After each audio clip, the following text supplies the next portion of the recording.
Welcome to Inspired Caregiver with me, Michelle Magner. This is the podcast where people who are helping out their older family members come for information, tips, and inspiration on how to make their journey easier. Enjoy this episode of Inspired Caregiver.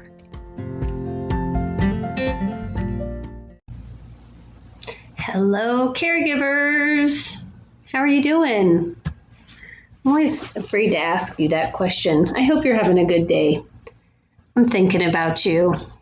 I want to talk a little bit today about the decision to move into a senior living community. I have a previous episode on how you know when it's time to make that decision. It's a great interview with Nikki Wolf of Assisted Living Locators.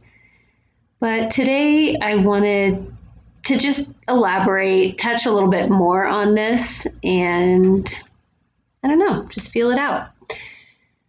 The decision to move into senior living is for sure not taken lightly by both the person that's having to move and family members. I mean, it can be a really hard decision. Sometimes there's just no choice. But certainly the decision is not made lightly. In my experience, having worked in assisted living, memory care, and then also in skilled nursing, usually it feels like the decision is made under some duress of a medical situation, and there tends to be some urgency. Like maybe there has been a fall or an illness or a rapid, steep decline. Maybe there's a hospital stay that's been involved. Potentially someone visits and they just realize, oh my gosh, things at home are not actually going as well as they thought things were, or you get there and realize it's just not going well at all.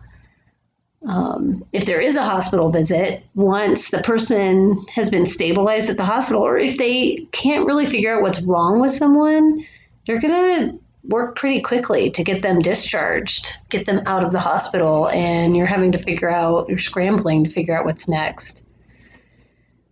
Maybe they live at home with you and the person is no longer able to stand on their own or transfer easily, or there's just another situation where having them at home, their home or your home, just isn't going to work anymore.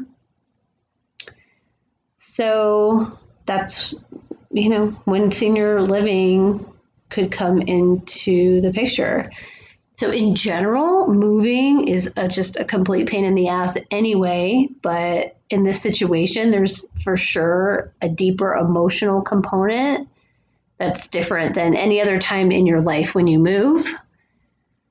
Our reasons for moving are usually because there's been a big change in our life that's been initiated, a change of jobs, cities, divorce, marriage, roommates, out of college, all those things.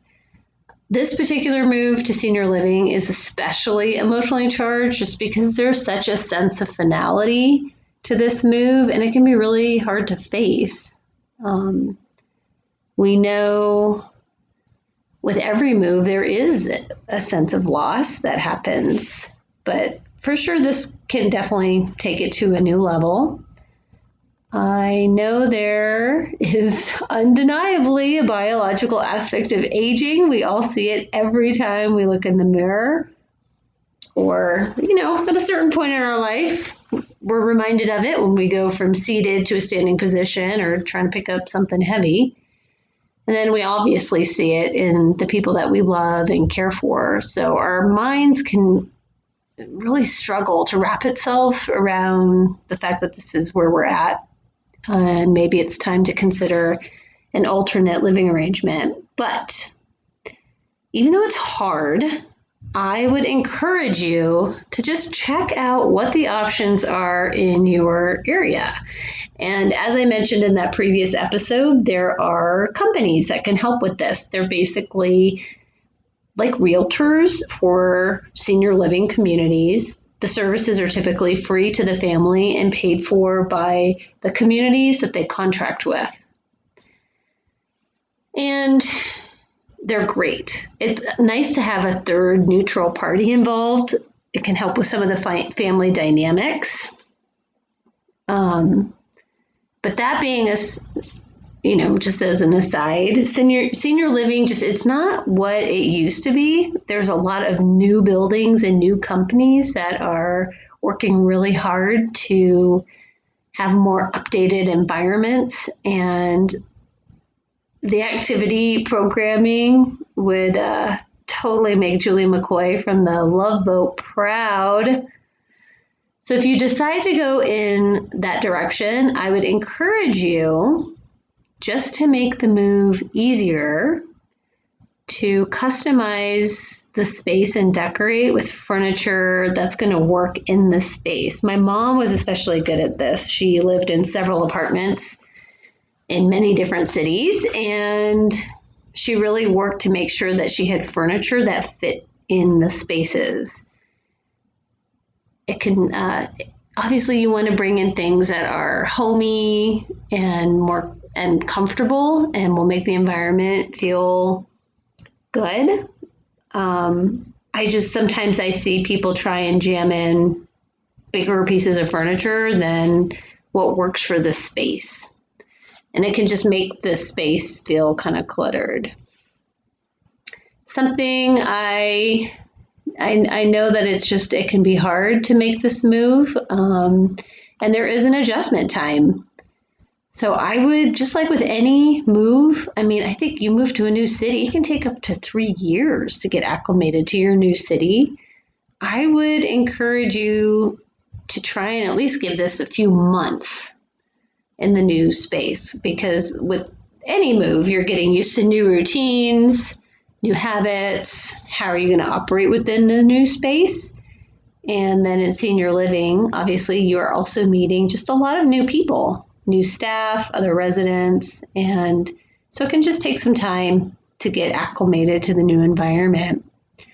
And the thing I wanted to share with you today specifically that I think a lot of people just don't realize is that when you move into a senior living community, you're not signing a year-long lease. Like, I've never heard of a place that makes you sign a super long-term commitment to live in their senior living community. So basically, if it's not working for your family or the person, you can just give 30 days notice. I've not experienced somebody actually making that decision to move out. Usually once someone is settled in, there's actually a rebound that occurs for the person that's moved in and for the caregivers and the family. Everybody gets this new renewed energy once things have settled down.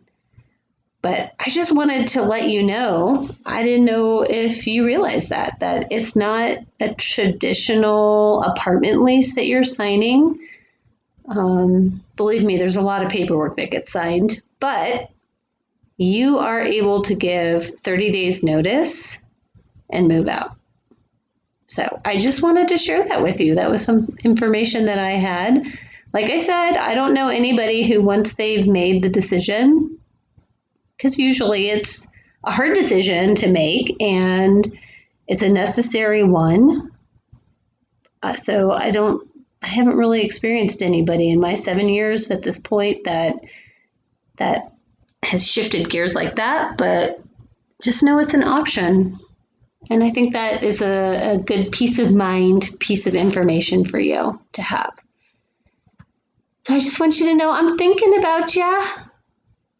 I am listening. I see you. I hear you. And I love you. I hope you have a beautiful rest of your day.